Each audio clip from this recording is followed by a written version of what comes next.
ഇന്നലെ മുതൽ ന്യൂസ് ചാനലിൽ കാണുന്നതാണ് തൊഴിലിടത്തെ പീഡനങ്ങളെക്കുറിച്ചുള്ള വാർത്ത. അതുകൂടാതെ അതിൻ്റെ കമൻറ്റ് ബോക്സിൽ സാധാരണക്കാരായ ജനങ്ങളുടെ സംശയങ്ങളും.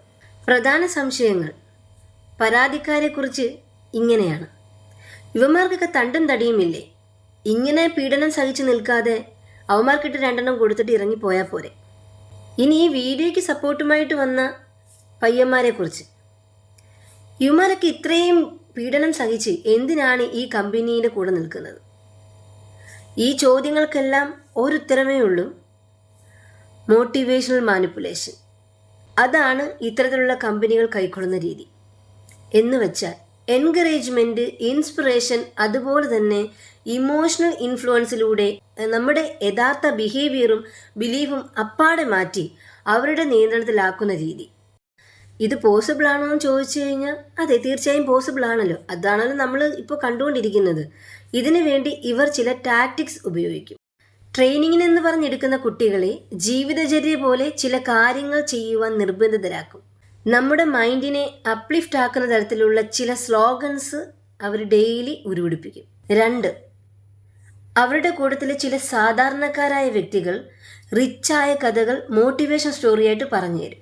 ഗ്രൂപ്പ് മീറ്റിങ്ങിലൂടെയും മത്സരങ്ങളിലൂടെയും നമ്മൾ പോലും അറിയാതെ ഒരു വർക്ക് പ്രഷർ നമ്മളിൽ ഉണ്ടാക്കിയെടുക്കും. പലതരം ആക്ടിവിറ്റീസിലൂടെ ഹാർഡ് വർക്ക് ചെയ്യാത്തവരിൽ കുറ്റബോധം ജനിപ്പിക്കും.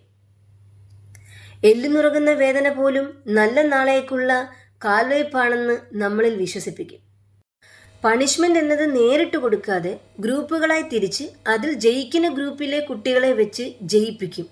അപ്പോൾ ഇതൊരു നാണം കെടുത്തുന്ന രീതിയിലുള്ളതാകുമ്പോൾ കുറ്റബോധവും മത്സരബുദ്ധിയും അല്ലാതെ മറ്റൊന്നും അവരുടെ ചിന്തയിലേക്ക് വരത്തില്ല.